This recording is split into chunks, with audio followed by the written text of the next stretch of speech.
ఇంకేం జరుగుతుందో చూడాలండి.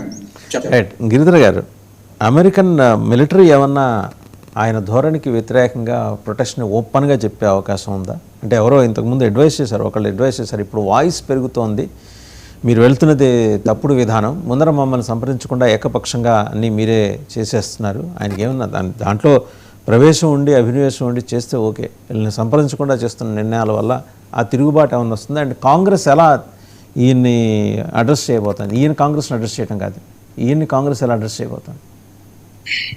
అంటే ఏ సైన్యంలో కూడా ప్రభుత్వం చెప్పిన దానికి వ్యతిరేకంగా వాళ్ళు ఏం వెళ్ళరు. వాళ్ళు మాజీ సైనికులు ఎవరైతే ఉన్నారో గతంలో యుద్ధంలో, ఈవెన్ గల్ఫ్ యుద్ధంలో పార్టిసిపేట్ చేసినటువంటి వాళ్ళు, అప్పుడు కమాండ్ లో ఉన్నటువంటి వాళ్ళు, రీసెంట్ గా రిటైర్ అయినటువంటి వాళ్ళు చాలా మంది వచ్చి డొనాల్డ్ ట్రంప్ ఏమేమి తప్పులు చేశారో అవన్నీ చెప్తున్నారు, బయట పాఠంగానే చెప్తున్నారు.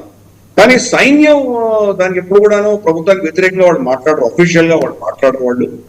ఎందుకంటే ప్రభుత్వ నిర్ణయం ప్రభుత్వంది కాబట్టి, ప్రభుత్వాన్ని సివిలియన్ అడ్మినిస్ట్రేషన్ అధీనంలో ఉంటారు కాబట్టి అది దేశ విద్రోహ చర్య అవుతుంది, వాళ్ళు చేయరు.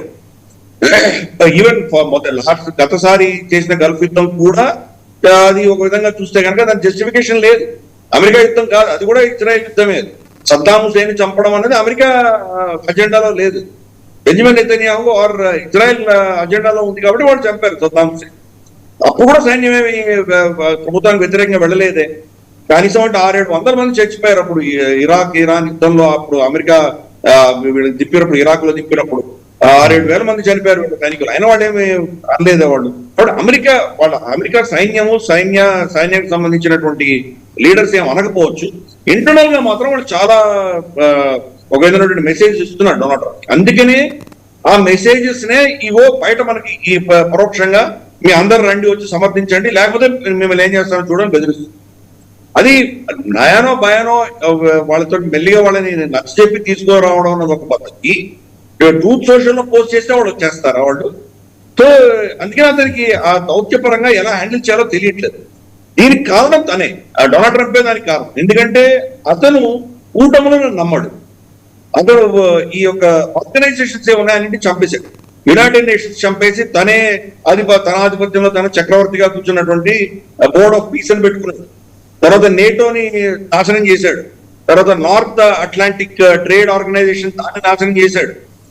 తర్వాత మనకు ఆసియాన్తో ఉన్నటువంటి ఇవన్నీ నాశనం చేసుకున్నాడు. ఎక్కడ కూడా కూటమి అంటే నమ్మడు. ప్రతి దేశంతో బయలాటరల్ గా నేను డీల్ పెట్టుకుంటాను, వాళ్ళని నేను కంట్రోల్ చేస్తాను. చిన్న దేశాలు కాబట్టి ఇవన్నీ నన్ను ఛాలెంజ్ చేసే శక్తి ఎవరికి లేదు కాబట్టి నేను ఏం చెప్తే వీళ్ళందరూ ఒప్పుకోవాలి, వాళ్ళని తల ఉంచుతాను. కూటమిగా వచ్చారంటే వాళ్ళని హ్యాండిల్ చేయడం కష్టము.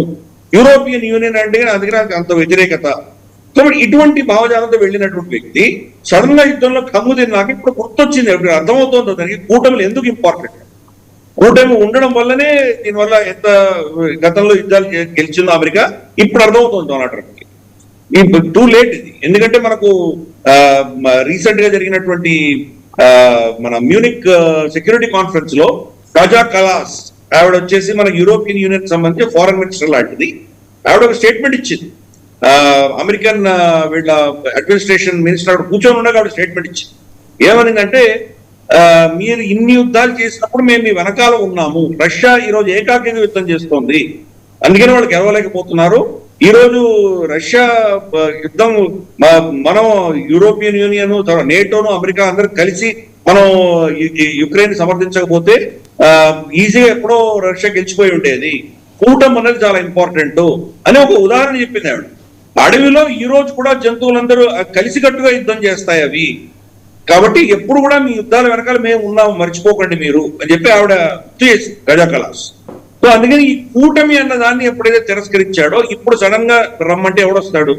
అది బెదిరిస్తే వస్తారు.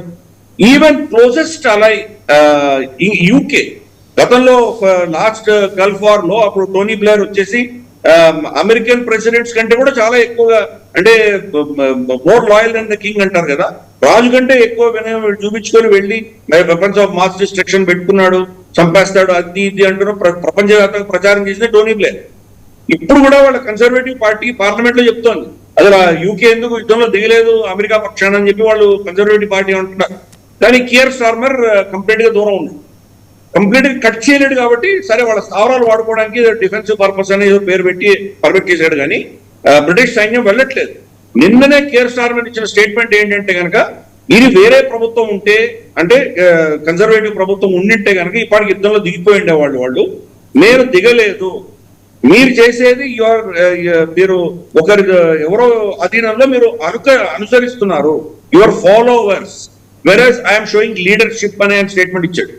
సో ఇది ఈ రోజు ఉన్నటువంటి పరిస్థితి. డొనాల్డ్ ట్రంప్ స్వయం కృతాపరాధం, ఆయన మిత్ర దేశాలు క్లోజెస్ట్, అలాగే యూకే కూడా ఆయనతో కలిసి రావడం.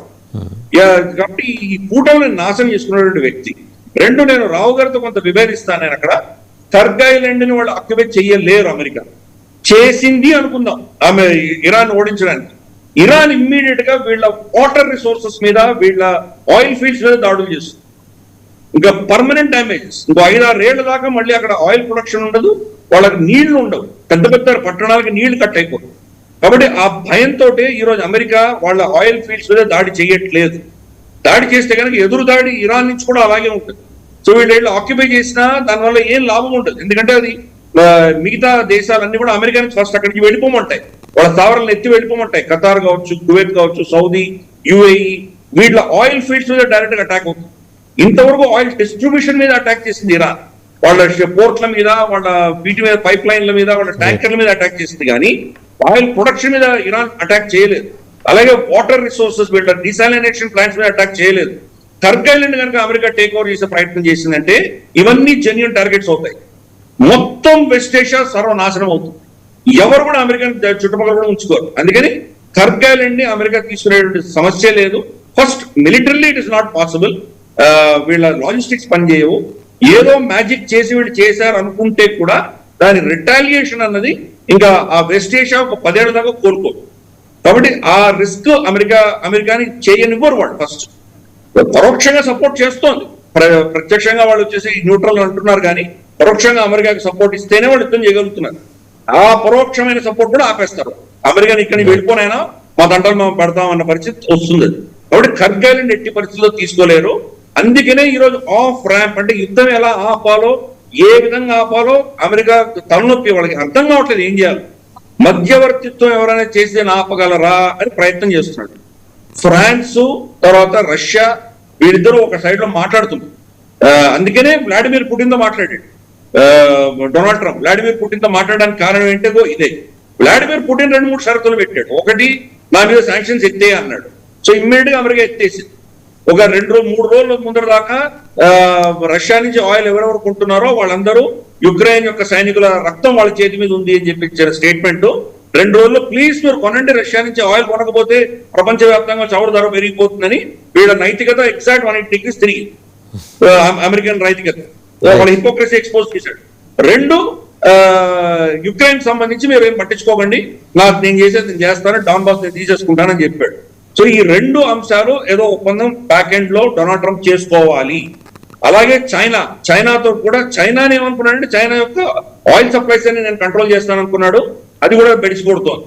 కాబట్టి ఈ 2 దేశాలతోటి ఒప్పందం చేసుకుంటే కానీ ఇరాన్ యుద్ధం అవ్వదు. ఈ విషయం మనం అర్థం చేసుకోవాలి. ఇరాన్ యుద్ధానికి సమస్య పరిష్కారం ఇరాన్ లో లేదు. రష్యా, చైనా తోటి అమెరికా ఒప్పందానికి వస్తే ఇక్కడ ఇరాన్ కూడా స్పందిస్తుంది. కాబట్టి ఈ రోజు అమెరికా ఒక ఊబిలో ఇరుక్కుంది, బయటికి లాగడానికి ఒక చెయ్యి రష్యా, ఒక చెయ్యి చైనా లాగితే కానీ బయటికి రాదు.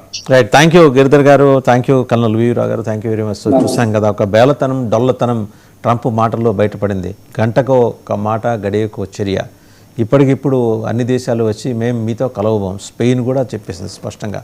బ్రిటన్, ఫ్రాన్స్ వీళ్ళైతే ఎప్పుడో చెప్పారు, స్పెయిన్ కూడా చెప్పేసింది. అండ్ అలాగే ఒకవేళ జలసంధిని కంప్లీట్గా నయానో భయానో స్వాధీనం చేసుకున్న తర్వాత జరగబోయే విధ్వంసాన్ని అడ్డుకోవటం మాత్రం అమెరికాకి సాధ్యం కాదనేది స్పష్టంగా మేనిఫెస్ట్ అవుతున్న దృశ్యం. సో అక్కడి దాకా వెళ్తాడా ట్రంప్, లేదా తెంపరితనం చూపిస్తున్న గ్లోబల్ పోలీస్ ప్రెసిడెంట్ ట్రంప్ అక్కడి దాకా వెళ్తాడా చూడాలి. రెండోది, ఇరాన్ కూడా చాలా పట్టుదలతో ఉంది. ఇరాన్ గెలవటానికి అవకాశం లేని దేశంగా తాను మరోసారి నిరూపించుకుంది. ఇరాన్ దేశంగా ఇరాన్ వేరు, మత ఛాందస్వాదుల పరిపాలన రెజిమ్ వేరు. ఈ రెండింటిని విభజించి చూస్తే కానీ ఆ దేశం యొక్క ప్రావెస్నెస్ ఏంటనేది మనకు అర్థం కాదు. ఇది అర్థమైంది కాబట్టి ఇజ్రాయెల్ చాకచక్యంగా తన పని తాను ముగించుకొని పక్కకు తప్పుకొని లెబనాన్ మీద వెళ్ళి హెజ్బుల్లాస్ని కంటైన్ చేయడానికి ప్రయత్నం చేస్తుంది. తెలియగల వాళ్ళు చేసే వ్యవహారం అది.